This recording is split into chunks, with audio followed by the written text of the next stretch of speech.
A short time ago, an American airplane dropped one bomb on Hiroshima. We have won. What has been done is the greatest achievement of organized science in history.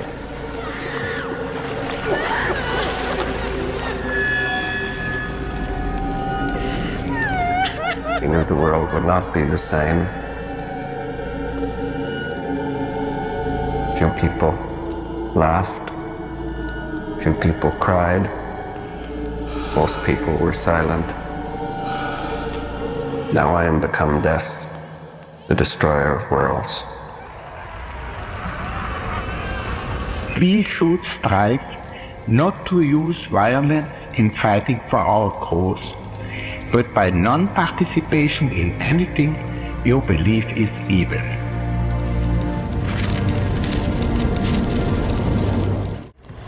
Pada tanggal 15 Agustus 1945, Kaisar Hirohito memerintahkan penghentian permusuhan terhadap sekutu.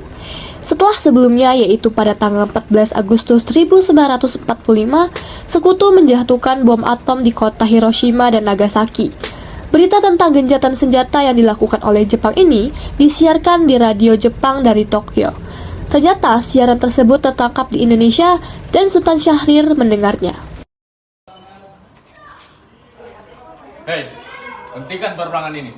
Saya tidak akan menghentikan peperangan ini sebelum Jepang menyerah kepada sekutu. Baiklah, jika seperti itu, Jepang akan menyerah terhadap sekutu. Maka tanda tangan ya. Sudah. Telah terdengar berita tentang pengeboman dua kota besar di Jepang, yaitu Hiroshima dan Nagasaki, pada tanggal 6 dan 9 Agustus 1945 yang menyebabkan Jepang menyerah tanpa syarat kepada sekutu, dan telah diresmikan bahwa Jepang telah kalah dalam Perang Asia Pasifik. An American colonel meets Major General Willoughby, MacArthur's chief of intelligence. Negotiations in Manila that bring the surrender of Japan down to concrete facts. The delegates are empowered to take orders from General MacArthur, and credentials are presented. Sukarni, Khairul, kemari.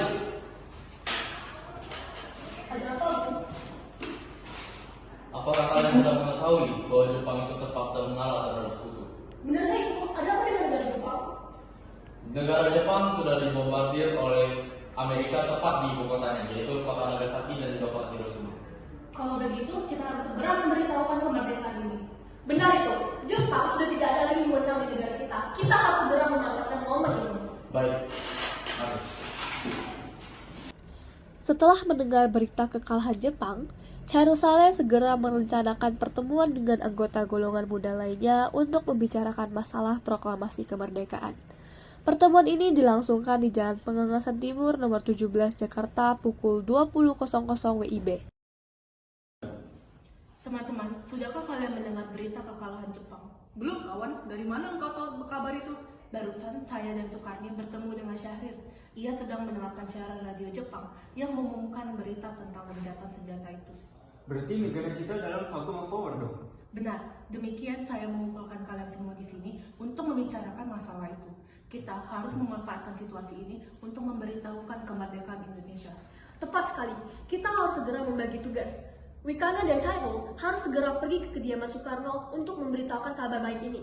Saya dan Bung Darwis akan menyuruh semua anggota pemuda lainnya untuk merebut kekuasaan dari Jepang. Baiklah. Pada saat di kediaman Soekarno, Jalan Pengangasan Timur nomor 56 Jakarta pukul 22.00 WIB, terjadi perdebatan serius antara golongan pemuda dengan Soekarno. Assalamualaikum warahmatullahi wabarakatuh. Waalaikumsalam warahmatullahi wabarakatuh. Pak Soekarno-nya ada, Bu? Oh ada, sebentar saya panggilkan. Pak, ada yang mencari. Siapa, Bu? Tidak tahu, Pak. Ada apa? Kita harus memproklamasikan kemerdekaan sekarang, Bung.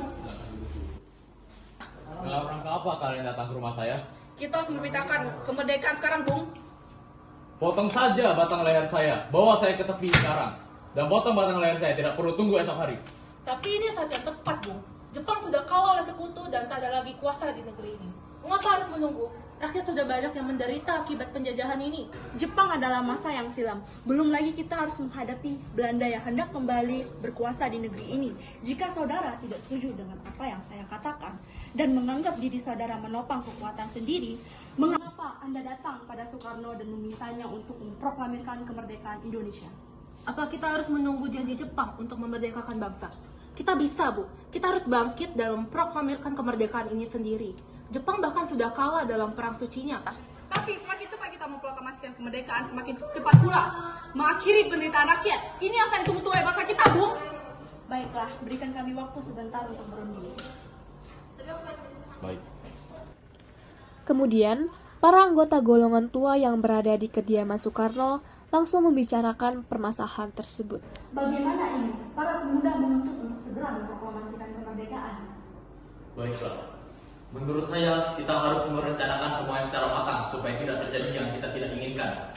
Saya setuju. Menurut saya, yang terpenting sekarang adalah menghadapi sekutu yang ingin merebut kembali kekuasaan ini. Dan juga, kita harus membicarakan lagi kemerdekaan ini pada sidang PPKI pada tanggal 18 Agustus mendatang. Lalu, bagaimana dengan pendapat golongan muda? Apakah kita harus abaikan saja? Ya, saya setuju. Lagi pula mereka masih muda, pemikiran mereka terlalu pendek. Kita harus melihat ke depan dan mempersiapkan semuanya dengan matang. Jika tidak, bagaimana jika nanti semuanya berantakan? Ya sudah, kita semua sudah sepakat.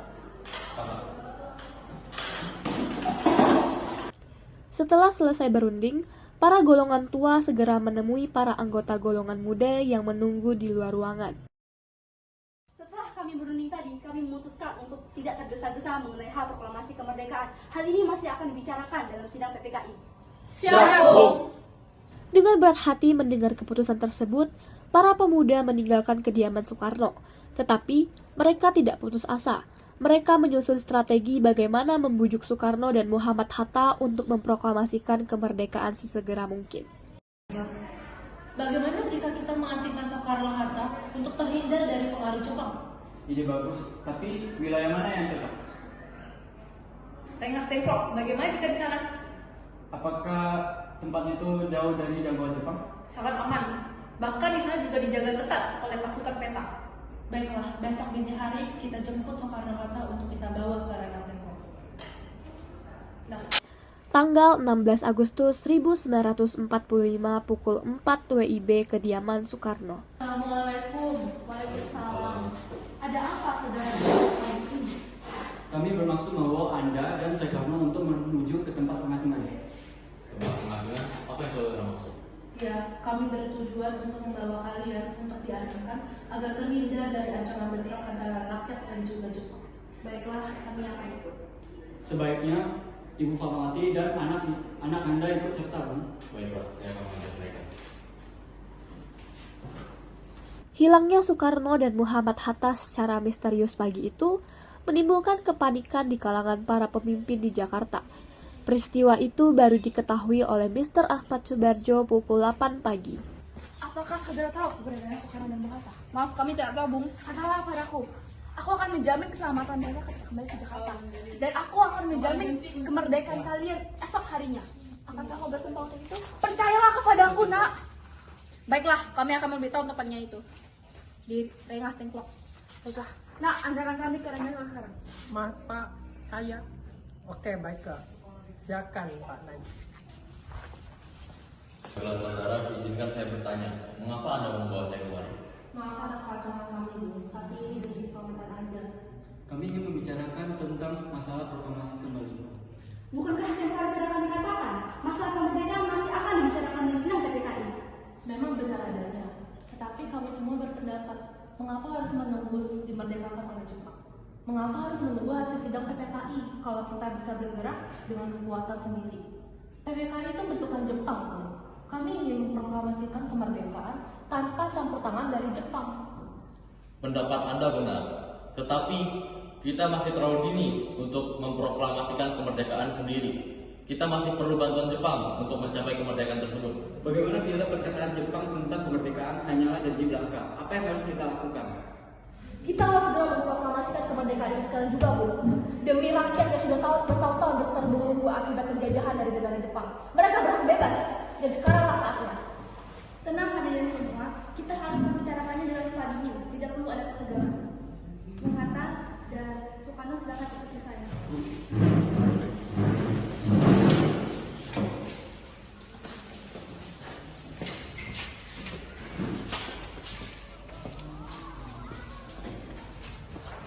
Pada pukul 17.30 WIB, rombongan dari Jakarta tiba di Rengas Dengklok untuk menjemput Soekarno dan Muhammad Hatta. Syukurlah kalian baik saja. Bagaimana? Kami setuju kemerdekaan akan dilaksanakan tanpa campur tangan Jepang. Lalu, bagaimana pelaksanaannya? Menurut saya, bagaimana jika besok? Pasukan pemuda di Jakarta sudah siap. Baiklah, jika kalian memungkinkan, besok hari kita akan mengadakan kemerdekaan untuk negara kita. Selesailah perundingan di Rengas Dengklok. Semua anggota golongan tua maupun anggota golongan muda kembali ke Jakarta untuk membahas lanjut rencana proklamasi kemerdekaan pada tanggal 17 Agustus 1945. Bagaimana kita membahas naskah proklamasi kita untuk mendeklarasikan kemerdekaan kita? Kita butuh tempat, Bung. Tapi hari sudah malam, dan tak mungkin juga Jepang mengizinkan kita melakukan ini sekarang. Apalagi jika mereka tahu kita hendak merencanakan kemerdekaan. Saya punya ide. Kita akan meminjam rumah perwira Jepang, Laksamana Maeda. Pada tanggal 16 Agustus 1945 pukul 23 WIB, rombongan tiba di Jakarta. Permisi. Selamat malam, ada apa, Bung? Maaf mengganggu Anda malam-malam begini. Kami memerlukan tempat untuk membicarakan naskah kemerdekaan yang akan dilaksanakan esok pagi. Betulkah itu? Kalau begitu silakan masuk. Saya berbahagia mendengar kabar baik tersebut. Sekarang kalian silakan pakai ruangan yang ingin kalian pakai, dan saya ingin pergi beristirahat terlebih dahulu. Baik, terima kasih, Pak. Baik. Perumusan teks proklamasi dilakukan di Rumah Makan Maeda. 3 eksponen muda, yaitu Sukarni, Sudiro, dan BM Diah menyaksikan Soekarno, Muhammad Hatta, dan Mr. Ahmad Subarjo membahas perumusan naskah proklamasi. Bagaimana kelanjutan naskah kita, Bu? Kita harus membahas arah, Bu.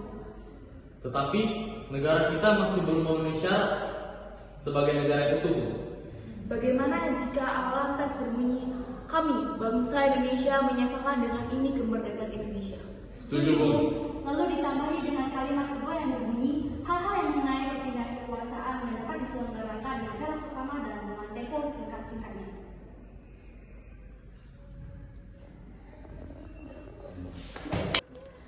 Kemudian, Soekarno pun membacakan naskah proklamasi tersebut secara berulang-ulang kepada semua hadirin. Acara perumusan naskah proklamasi berjalan dengan lancar.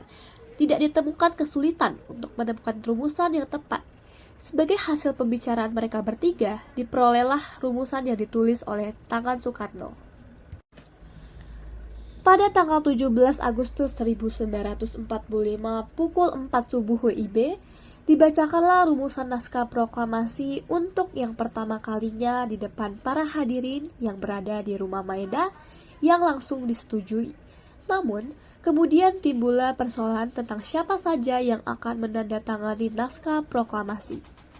Menurut saya, sebaiknya naskah ini jangan ditandatangani oleh anggota PPKI. Memangnya kenapa? Lantas siapa yang akan menandatangani? PPKI itu lembaga bukan Jepang. Tadi kita sudah sepakat untuk melaksanakan proklamasi tanpa campur tangan Jepang. Oh benar, Nak. Bagaimana ini, Bu?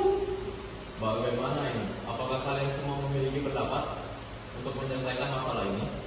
Bagaimana kalau jika kita menandatangani itu adalah dengan orang yang hadir pada saat hari ini? Jangan, kita tidak boleh meniru. Kita berbeda dalam bangsa lain. Lalu, bagaimana, Bung? Karena ini semua berkat bangsa-bangsa Indonesia, jadi saya memberikan atas nama bangsa Indonesia. Saya setuju. Bagaimana jika yang menandatangani teks proklamasi adalah Anda dan Bung Hatta sebagai perwakilan dari bangsa Indonesia? Bagaimana?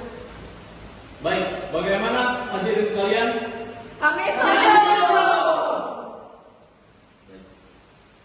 Dengan ini saya tutup ya. Setelah semuanya setuju, Soekarno memerintahkan Sayuti Melik untuk mengetik teks proklamasi.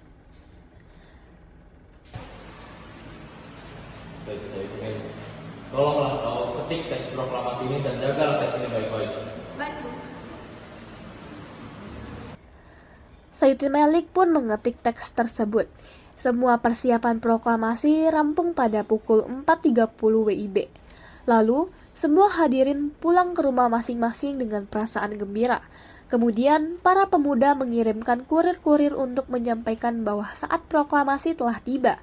Mereka juga mengatur pelaksanaan penyiaran berita proklamasi kemerdekaan, menyebarkan beberapa pamflet ke penjuru Jakarta dan sekitarnya.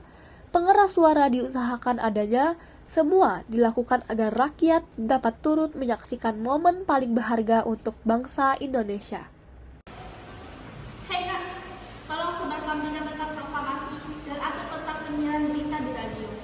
Dan sebarkan juga pamflet tentang proklamasi hingga ke penjuru Jakarta agar rakyat Indonesia mengetahuinya. Baiklah. Pada saat yang sama, Soekarno dan Ibu Fatmawati sampai di kediaman mereka dan berbincang-bincang sejenak. Besok kita akan mengadakan upacara bendera dengan diiringi lagu Indonesia Raya, karya dari Bung Supratman. Tapi kita tidak punya bendera, Pak. Lantas bagaimana? Astaga, Bapak lupa. Bolehkah Ibu tolong menjahitkan bendera yang sederhana saja? Tapi Ibu tidak punya kain, Pak. Kain yang ada cuma kain merah dan kain putih. Apa tidak apa-apa? Tidak apa-apa. Bendera yang sederhana saja itu sudah cukup, asalkan kita memiliki bendera. Baik, Pak. Dan Ibu punya ide yang bagus. Bagaimana kita namakan benderanya Sang Saka Merah Putih? Bagaimana, Pak? Ide yang brilian. Bendera artinya Sang Saka, lalu merah putih adalah Sang Saka Merah Putih. Ide yang bagus. Ya sudah. Sebaiknya Bapak pergi siap-siap untuk menyusun pidato untuk proklamasinya. Baik. Saat Ibu Fatmawati sedang menjahit, sedangkan Soekarno sibuk menyusun pidato yang akan disampaikan. Hei kalian bertiga, kemari.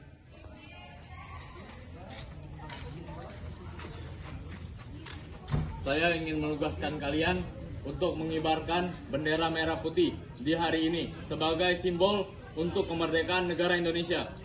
Siap, Bu. Muhammad Hatta, berikan bendera kepada mereka.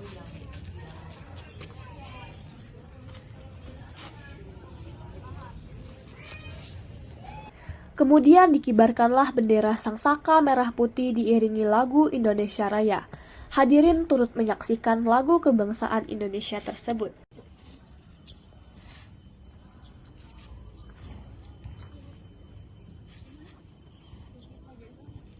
Indonesia, tanah airku, tanah tumpah darah. Di sanalah aku berdiri, jadi pandu ibu. Tiba saatnya upacara proklamasi kemerdekaan Indonesia. Tokoh-tokoh pejuang Indonesia telah hadir di lokasi, di antaranya yaitu Mr. A.A. Maramis, Hos Cokro Aminoto, Oto Iskandar Dinata, Ki Hajar Dewantara, M. Tabrani, dan lain-lain. Suasana menjadi sangat hening. Soekarno dan Hatta dipersilahkan untuk maju beberapa langkah dari tempatnya semula. Soekarno mendekati mikrofon dengan suaranya yang lantang dan mantap. Soekarno pun membacakan pidato pendahuluan sebelum beliau membacakan teks proklamasi. Saudara-saudara sekalian, saya telah meminta saudara-saudara hadir di sini untuk menyaksikan peristiwa maha penting dalam sejarah bangsa kita. Berpuluh-puluh tahun, kita bangsa Indonesia telah berjuang untuk memerdekakan negeri ini. Kita jatuh bangun menyusun kekuatan untuk menggapai cita-cita bangsa Indonesia bebas dari penjajahan. Semalam kami, para pemuka-pemuka rakyat, dan melakukan permusyawaratan, yaitu saya sekata berkata, inilah saatnya bagi kita untuk mengobarkan api revolusi kemerdekaan Indonesia. Saudara sekalian, dengan ini kami menyatakan kebulatan tekad itu. Kami bangsa Indonesia dengan ini menyatakan kemerdekaan Indonesia. Hal-hal yang mengenai pemindahan kekuasaan dan lain-lain diselenggarakan dengan cara seksama dan dalam tempo yang sesingkat-singkatnya. Merdeka! Merdeka! Merdeka! Merdeka! Peristiwa proklamasi ini memang hanya berlangsung sebentar, namun peristiwa itu telah mengubah segala sendi kehidupan bangsa Indonesia. Peristiwa proklamasi kemerdekaan telah menjadi momentum puncak perjuangan bangsa Indonesia. Oleh karena itu, kita sebagai generasi penerus bangsa harus berprestasi dalam rangka mengisi kemerdekaan tersebut, bukan malah menodainya. Kita harus bisa membalas budi para pejuang tanah air zaman dahulu dengan cara mempertahankan kemerdekaan ini.